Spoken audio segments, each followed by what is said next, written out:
Hey friends, happy Thursday, the 21st of July. It's nice to be with you. I'm Father Bill Hill, one of the priests at Holy Spirit Catholic Community in Rock Springs, Wyoming. Take a moment to use a little technology, pray with you. You're going to read the readings. They're linked on the sidebar. You're going to read them prayerfully, then you're going to turn off the screen, spend some time with God. Best thing you're going to do is root yourself in that silence and that prayer before you move on to other things.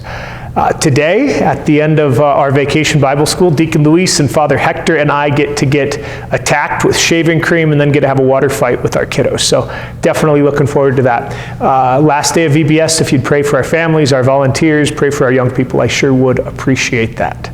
All right, so we have a selection from Jeremiah the prophet, and we have Matthew's gospel. Jeremiah is challenging the people in this section, right? Reminding them, teaching them that they've turned their hearts away from God, that back in the day, their families followed God and God blessed them, but they have hardened their hearts and they have turned away from the living God.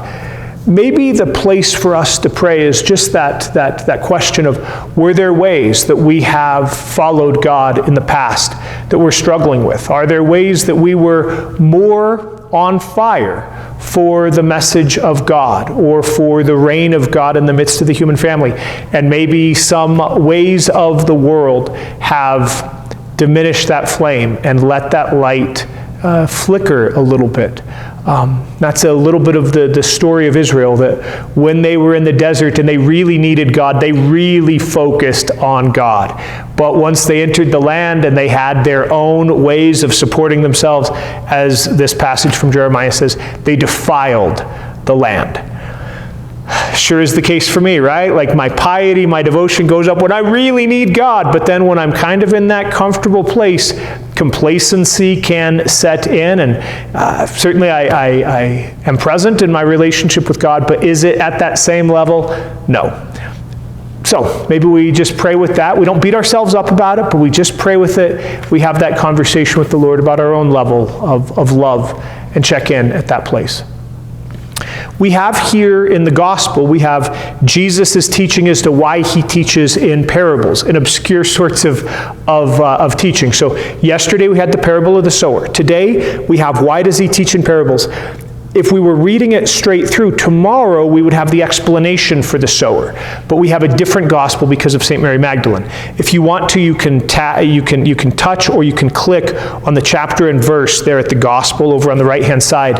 That'll take you a link to this section of the Bible. And you can finish up and read the continuation of this parable of the sower.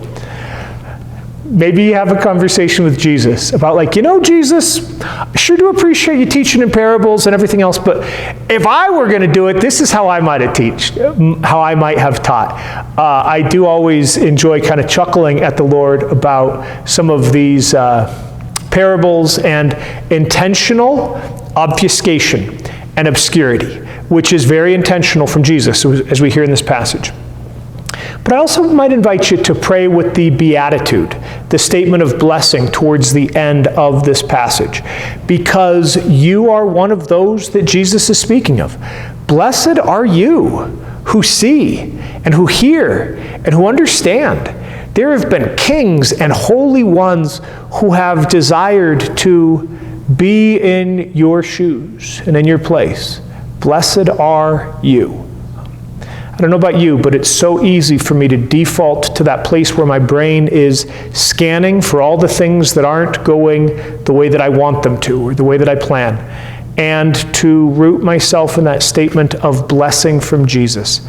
Blessed are you who see and who hear and who understand. That might be a good place to dwell as well.